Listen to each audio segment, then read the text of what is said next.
Hey, Jeff, we're doing something different. We've got a new partner that we're working with some of our videos. Yeah, our good friends at Chipstock Investor, Nick and Casey, we're partnering with them. We're going to start creating some content with them as our sponsor. And we're starting today with a fun conversation about some news about stablecoins. We'll talk about some digital payments businesses and payments processors as well. Talk about, we see risk here? Where's the opportunity? Like Jeff already said, this video is sponsored by our friends over at Chipstock Investor. If you want to get deeper into the businesses and stocks that are driving the market higher, go to our link in the description below. A membership is, as they describe it, I think it's right, shockingly affordable, and it's already helped thousands of other investors make more money. All right, what are we going to talk about here exactly? We had some news this week that Shopify is making payments using stablecoin possible on its platforms through a partnership with Stripe and Coinbase. And I think it's not surprising, Jason, that this is something that they're trying. Stablecoins are the hot thing right now, but I do have some questions about A, if this is necessary, B, what the advantages are, and C, what the risks are. Yeah, there's a lot to unpack here. And as we go through the video, we're going to talk about exactly those things. Jeff, I think as a starting point, we'll talk about number one, why would a merchant, it can be large international global brands, it could be a single operator with an e-commerce business and everything in between. Why would they be interested in taking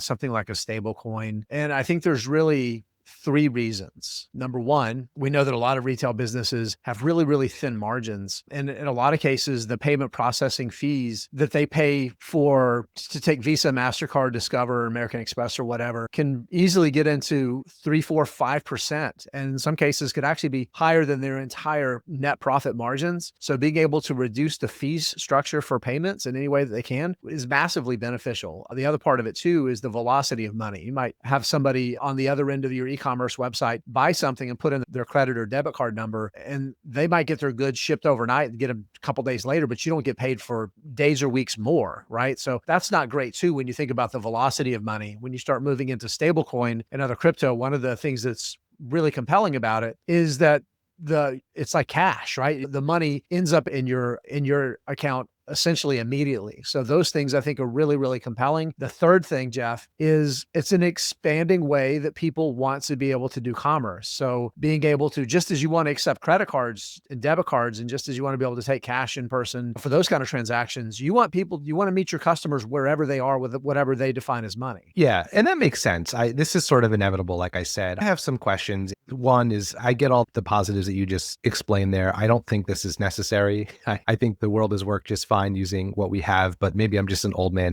shaking my fist at the clouds here. I think it presents some risks for companies though. So you mentioned it's sort of like digital cash in the sense that it's instantaneous, and I agree. But the other thing about cash that is maybe a downside is it's not as traceable, not as trackable. You don't know where that cash came from. And I think there's some risk with stablecoin that the anonymity of it, I think, can be a potential risk. It's a lot easier to mask where it came from. At least that's my understanding. So I think that's one thing to consider. I guess my bright side take on this is, and this is where I think this whole question of will we be using crypto and stablecoins more in the future, I think what it's going to end up doing is driving down margins and costs for using the digital rails we already use of the payment companies, the credit card companies. So my guess is for the near and medium term, this will just be an option at a lot of places for maybe more tech savvy and younger shoppers to use. And I think credit cards and things like that will still be available. But if it makes using credit cards for the businesses less expensive, if those fees they're paying to offer credit cards on their websites come down because they're now competing with stablecoins, that could be a good thing for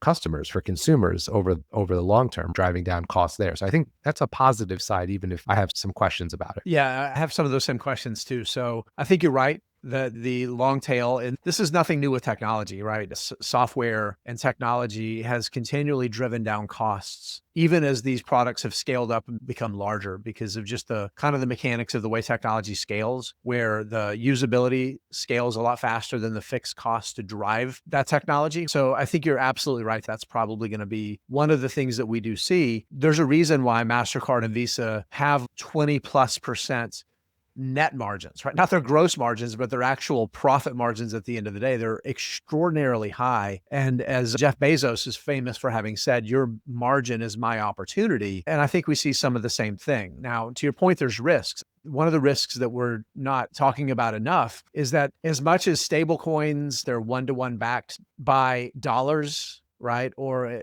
treasuries. For every dollar you buy of a stablecoin, in this case, USDC, which is the Circle stablecoin that Coinbase has a big financial stake in, for every dollar that you use to buy a dollar of USDC, they buy a dollar of treasuries to backstop it. Here's the catch. You do not have that deposited in an FDIC insured account, right? Yep. So you don't have the same backstop as you would with bank deposits, right? So that's one of the realities too. And I was kidding around with somebody when this announcement came out. I was like, okay, so what's the over under on some merchant that shifts to this in a big way and they take $100,000 loss because somebody steals all their stablecoin? Right? And there's no insurance or bank regulatory agency backing it up to backstop that risk. Yeah. That's definitely a big risk. Yeah, I think another risk too is this is a evolving regulatory space as well, right? And we've seen just in how the current and past presidential administrations are viewing cryptos and stablecoins generally very different. I think it's safe to say the Biden administration was a little bit more skeptical and cautious and working its way towards regulation. And not that there's been a ton of news so far in the second Trump administration, but the belief out there is that they're going to be a little bit more crypto friendly, but that could change again, right? So that's another risk is you get really down the road with this if you're Shopify and these other companies in this partnership, and then all of a sudden stablecoins are regulated in a different way. And now the calculation changes in terms of how much it might really be helping your bottom line. So I think that's another risk worth considering. There's no doubt that this administration is far more pro-crypto than the Biden administration. And a little bit, the Biden administration was forced by the Supreme Court to start regulating crypto instead of just ignoring and filing suit. That's kind of what we saw was happening before.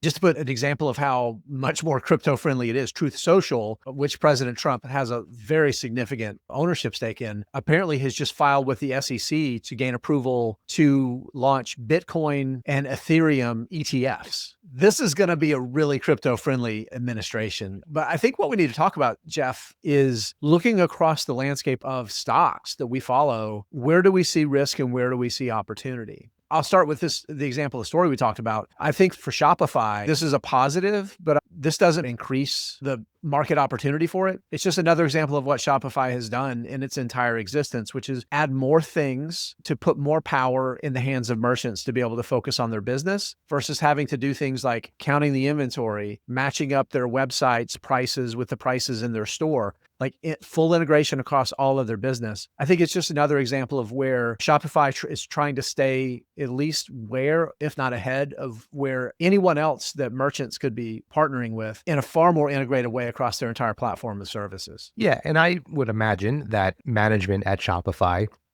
is weighing the same risks that we are going through here, right? If we thought of them ourselves, I'm sure they've thought of them too. But I agree with you. I don't think this changes the investing thesis for Shopify at all. You can make the argument that this is no more significant than allowing the PayPal button on merchant websites or something like that. It's probably good for Circle, right? It's probably better for them, but it doesn't change my view of Shopify at all. Yeah, I think that's right. Now, I want to go to the other end, and the Visas and MasterCards. I don't think this threatens their business. And the number one reason I don't is because as much as we see crypto and the blockchain, those rails, as a tool to drive cost out and increase the velocity of money for merchants, it doesn't answer the thing that Visa and MasterCard existed for first, and that's credit cards. Just the explosion of buy now, pay later, for example, is indicative of the fact that there are lots of people that either don't have the money today that want the thing today, or they have the money, but they also have good credit, which means they can use somebody else's money and then once a month just pay it all off and get all of the other perks and benefits of credit cards. So to me, it doesn't seem like it threatens the moats that Visa, MasterCard, and others have built around that part of their payment rails. Yeah, I agree. And I think the other way it doesn't really threaten them, at least not yet, is I think we're still a long time away before there's even a plurality of people who use this as a way to pay for things, right? If you think about people our age, you and I in our mid 40s, like this is still new and intimidating to a lot of people our age. And then as the older you get, probably more so. Just speaking generally, I'm sure there's outliers out there. Mm-hmm. But, when you think about what is a 15-year-old right now, what does their adult life look like in terms of payments? What does a 5-year-old right now look like in terms of their adult life as it pertains to payments? So I think we could be